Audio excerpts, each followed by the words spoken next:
All right, guys, I'm going to divorce a girl slave who won't help with housework. Well, out of nowhere, Tom, my husband, walked into the room. With those words, he looked down at me as I sat in a chair below him, returning only an evil grin. I mean, this is seriously a waste of space, but I'll keep you on board, because we need the numbers. The meal now, Tom said, getting angry. Being 9 months pregnant, he kicked me in the belly. No, please don't, I cried. She attacked me and I fell to the floor with a tablet in my hand. Word for word I was thinking, I am falling, to remember my belly. The impact in my fall sent pain throughout and across my body. After the initial scream, I couldn't even speak my pain, holding onto my stomach. A shout of anger flew from somewhere towards my husband, who kept kicking me, saying, "Hurry up." What awaits such a husband after this? My name is Emily, and I'm 29 years old. I live with my husband Tom, who is 3 years older than me. We were about to become a family of 3, as I was in my 9th month of pregnancy. This was my first time having a baby, and somehow I had managed to reach a stable period while staring at a maternity magazine. That didn't mean I could relax. I spent every day exploring various things that I should and shouldn't do. I had only seen morning sickness on TV dramas, but when I experienced it, I realized how hard it could be. I realized how difficult childbirth is and how great mothers are. I was looking forward to the day when the baby would be born safely. However, one worry arose. It was about my husband, Tom. When I told Tom about my pregnancy, he celebrated with a triumphant pose, exclaiming, "Yes." I imagined a bright future filled with nonstop smiles between Tom, our soon-to-be-born baby, and me. I believed we could build a happy family together. However, as I grappled with the uncertainties of my first pregnancy, struggled with physical challenges, and was bedridden due to morning sickness, Tom, who had always been kind, began to change. "I'm home. Why are the lights off?" he asked. "Sorry, I've been feeling faint since this morning," I replied. "So you didn't do anything again?" he retorted. "Yes. That's why I tried to call you to either eat out or bring something home," I explained. I was on the move. "How could I take your call?" "What about my dinner?" he shouted, raising his voice and lashing out at things around him. I wanted to tell him there were some pre-made hamburgers and dumplings in the freezer, but if I did, would he, tired from his day, interpret it as me asking him to cook for himself? He'd probably scream at me. Tom's attitude suggested he didn't care about my health, especially when he was hungry. He clicked his tongue in annoyance, left the house without a word, and when he came back, he only brought food for himself. He flaunted his meal, didn't clean up, drank heavily, and went to sleep. After seeing Tom off to the bedroom, I managed to get up and try to eat whatever I could for the sake of our unborn baby. Sitting in the quiet living room, I felt a deep sadness, and tears began to flow. I couldn't grasp how the happy family life I had dreamed of just days ago was now on the brink of collapse. Tom and I were what people call office romance couples. We both worked at a major global company called Brown Company. Tom was in the marketing department, while I served as an executive assistant and handled accounting tasks. It was during one of these accounting tasks that Tom came to me with documents from his department, and that's when he took a particular interest in me. From that day on, he made his move on me. It was, in essence, love at first sight for Tom. At first, I wasn't interested, but his straightforward and earnest approach, combined with his visible strength in leading his subordinates, drew me to him. That's how our relationship started. He had been such a wonderful person, making me dream of a happy family since we started dating. If I stopped being lazy and properly took care of the household, would Tom be kind to me again? Deciding so, I adjusted my waking time to be earlier to accommodate my sluggishness and ensured to move with plenty of leeway. Although I had been allowed to work from home, I still had to work. Come on, I can do this. Actually, I didn't take maternity leave and was given a work-from-home job. Some of the secretarial tasks, such as schedule management and contacting managers, could be done remotely from home. Above all, I wanted to save as much as possible for our upcoming child. Thus, while maintaining my spirits and making adjustments, I somehow secured a living rhythm. I woke up earlier than Tom in the morning and prepared breakfast properly. I didn't prepare lunch since I usually use the company cafeteria. After sending Tom off, I was able to move at my own pace until he returned at night, resting my body while handling work and household chores. That was my daily routine. However, Tom did not change his attitude towards me and, on the contrary, became colder day by day. On the weekend, I was feeling unwell from the morning. Despite the alarm clock ringing, I couldn't get my body up and unintentionally overslept until Tom's waking time. Hey, wake up. Didn't I tell you I'm going out because I have a golf outing for entertaining clients today? You want me to go out without eating? He shouted. I'm sorry. It's just really tough, I replied weakly. With only those words coming out, he furiously kicked the bed and yelled at me, calling me useless. While shriveling up from his loud voice and impact, I uttered an unnecessary word. You always do everything right. It just so happens that today, I started to say, Huh, what are you getting defiant for? It's normal for a housewife to do it properly every day. He shouted, raising his voice and beginning to take his anger out on objects nearby. The sound of objects colliding and breaking resonated throughout the room. I'm sorry, please stop, I apologized, frightened, while covering my ears. From that point on, our conversations dwindled. I kept my distance when Tom seemed in a bad mood and apologized when he said something. Of course, I hadn't done anything wrong. Can I give birth while feeling this insecure? I considered going back to my parents' house for the birth, but seeing our baby might bring back the old Tom. He might be happy like when I told him about the pregnancy. I decided to gamble on that faint hope. After Tom had left and some time had passed, I staggered to get up, beginning to clean up the items he had angrily thrown onto the floor. Among them was a picture frame that held a photo of us snuggling together from when we were dating. Now mercilessly shattered, its glass surface broken, it seemed to tell me that there was no turning back, and tears streamed down my face. Then the doorbell rang. It was just past 10:30 when I checked the clock. Who could it be? Tom doesn't ring the doorbell. I wiped my tears and welcomed the unexpected visitor. Hi, who is it? I asked. Emily, it's Catherine, a friendly and gentle voice answered. I hurriedly opened the door to the unexpected visitor. Catherine, I said. I must have had a terrible look on my face. Catherine extended her plump hand and, seeing my face, said, Oh dear, what happened? What's wrong? You look pale. Catherine, I cried, tears soaking my cheeks at her kindness. Catherine is the wife of the president of Brown Company, where Tom and I work.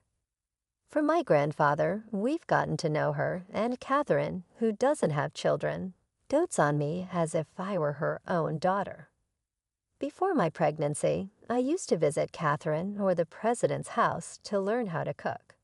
Apparently, Catherine used to be a cooking class teacher in the past, and since I love cooking, she decided to teach me. This might be the first time Catherine has visited me. I explained everything to her about how Tom had changed. Seeing the state of the room, it seemed like Catherine realized this was no ordinary situation. Have you talked to my husband about Tom? She asked. No, this is a problem between the two of us, And I think it's my fault for not behaving the way Tom wants me to. I've never had a child, so I can't speak arrogantly, I replied. I didn't know that. It's cruel to treat you, Emily, who has been blessed with a precious life, that way, she said, getting angry on my behalf. If he behaves like that at home, I don't know what he's like at the company, she speculated. Catherine mentioned it might be a classic case of not feeding the fish you've caught. After listening to my whole story, she tidied up the scattered items and made me rice porridge with egg. Originally, she came to get me nutritious food, researching and making me side dishes and fruits that are gentle for pregnant women. Contact me immediately if anything happens, no matter what time it is. I'll rush over for you, Emily, she said. Thank you, Catherine, I replied. Catherine waved her hand, looking back many times as she left. Talking to Catherine relieved my mental anxiety, and with the food she brought, I gradually regained my strength. One day, after a night like that, Tom, who had been out drinking somewhere, did not wake up even at his usual time. I prepared meals during that time and decided to work remotely since I had received a call from the company. How much time had passed? The room door opened vigorously without a knock. I was having a casual conversation with someone from the company for the first time in a while after finishing an important meeting. Surprised, I looked towards the door to see Tom glaring at me with narrowed eyes. I'm trying to sleep here because I'm tired. Who are you talking to? You seem to be having a good time laughing, huh? Cheating on me? What a life you have, he said, aggressively approaching me. I'm divorcing a useless slave who doesn't do household chores, okay. Lol, he said, looking down on me, smirking from above. It seemed he misunderstood that I was cheating while talking to someone on the phone, which was just work. Okay, you're so shameless. Damn it, I'm keeping you around even though you're useless. Go prepare your master's meal at once, Tom said, furious with anger. He did something unthinkable. He kicked the leg of the chair I was sitting in with all his might. Unprepared for the sudden incident, I, along with the tablet I was holding, fell from the chair to the floor. On falling, I thought for a moment, but at least I could shield my stomach. However, the impact of the fall transmitted pain throughout my body. After my initial scream, I held my stomach desperately, unable to make a sound due to the pain. Don't mess with me, Tom said, kicking my stomach repeatedly. Shielding my stomach, I let out a voiceless plea, stop. Then from somewhere, a furious voice flew towards my husband, Tom. You bastard, what are you doing to Emily? The voice came from the tablet that had fallen with me. The fallen tablet happened to lean against the leg of the desk, showing me being kicked to the person connected remotely. What the? The voice sounded loud for a phone call. Tom, thinking that what I dropped was a phone, squatted down to peek towards the voice and was startled. There were eyes glaring at him like a demon. With pain becoming unbearable, I summoned my voice, please call an ambulance. Amidst a pain like I'd never felt before, a pain so severe it felt like I might pass out if I let my guard down, I managed to let out a sound. After that monkey show, now you're playing sick. Oh, Tom snickered through his nose, dismissing my plea. But then a scolding came from the tablet once again. You idiot. Do you think those anguished cries are fake? Call an ambulance immediately. Shut up. Who are you, old man? Tom cussed at the other person on the screen. But his face paled when he saw another person on the screen. I'll call the ambulance, said the W president displayed on the screen. With a familiar face of the president and an elderly man unknown to Tom Johnson, I heard everything you did. How foolish are you? Are you even human? No, this. Eyes. That's right. It's just physical affection. So sorry, President. Tom said, making an utterly unsightly excuse. He was yelled at again by the elderly man. "You devil, where does kicking a pregnant woman in the stomach repeatedly count as physical affection? Moreover, she is my precious granddaughter." "Ha, who the hell are you, anyway?" Tom asked. The one to stop Tom, who was raising his voice, was President White Johnson. "Don't tell me you are unaware of the face of our company's chairman, Mr. John Brown. Or you don't know that Emily is the chairman's granddaughter." Tom couldn't believe his ears, and with good reason. He did not know that I am the granddaughter of John Brown, the chairman of Brown Company. My father, chasing his dreams since his student days, did not take over Brown Company, which was run by his father, my grandfather. After my grandfather John became chairman, he hardly showed his face at the company, so he was a somewhat hidden kind of presence. Even though my maiden name is Emily Brown, it probably went unnoticed. However, I had no intention of keeping it a secret indefinitely, and I had told Tom that I wanted him to meet my grandfather. Tom had agreed, saying he had to go and greet him, and I was planning to introduce him. As a surprise, when they met, neither Tom nor I could have dreamed that they would meet under circumstances where he was seen being violent to me. Tom Pei was standing stunned as President White delivered the cloudy grace. "I must consider your punishment," President White began. "Wait, please, President. I really meant it as physical affection," Tom stammered, just as the ambulance President White had arranged arrived almost simultaneously. Catherine, perhaps alerted by President White, also rushed to the scene. "Step back. If something happens to Emily and the baby, no, even if nothing happens, I will not forgive you," she exclaimed, glaring suspiciously at Tom, then telling her husband, President White, and her grandfather on the tablet, "I will accompany her." She tightly gripped my hand, showing a worried expression, and rode with me in the ambulance. Consciousness barely maintained began to fade upon being loaded into the ambulance. Catherine's voice called to me, "Emily, Emily." I shrank away, independent of my darkening vision. How long have I been asleep? I opened my eyes, feeling blinded by light. Where am I? Slowly speaking, she looked around. "Emily, oh thank goodness." "I'm so sorry, Emily has woken up." The first thing that came into view was Catherine calling out while pressing the nurse call button. From the opposite side of Catherine, I heard my grandfather John's voice. "Emily, oh, it's so good. The baby in your belly seems to be safe too." "Grandpa, Catherine." My foggy head slowly began to work. At the same time, I remembered being pregnant and the terrible violence from my husband Tom.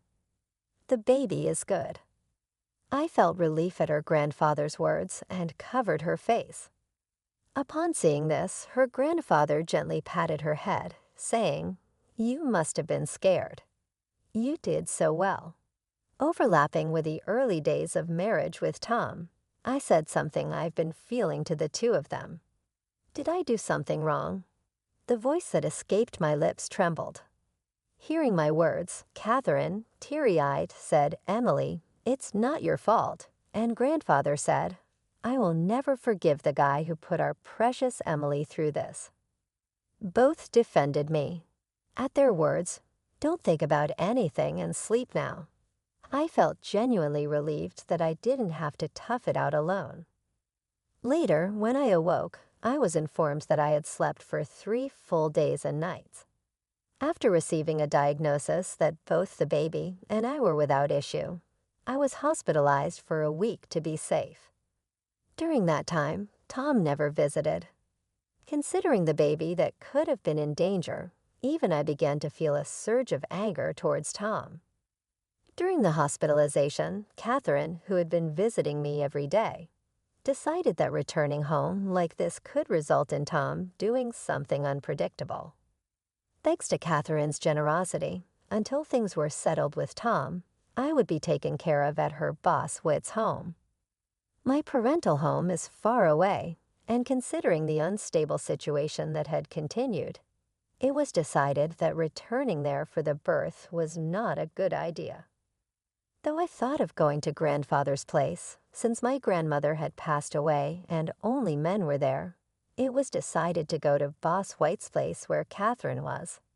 Besides, it was concluded that White's residence, which is closer to the city center, would be convenient even to discipline Tom. And that's how the plan was formed. Soon after starting to stay with Catherine, President White shared with me how Tom behaves at the company. Apparently, on the night I had told Catherine everything, she had asked the president to keep an eye on Tom's conduct. In response, the president had taken steps to have Tom's immediate superiors and colleagues report on his usual behavior.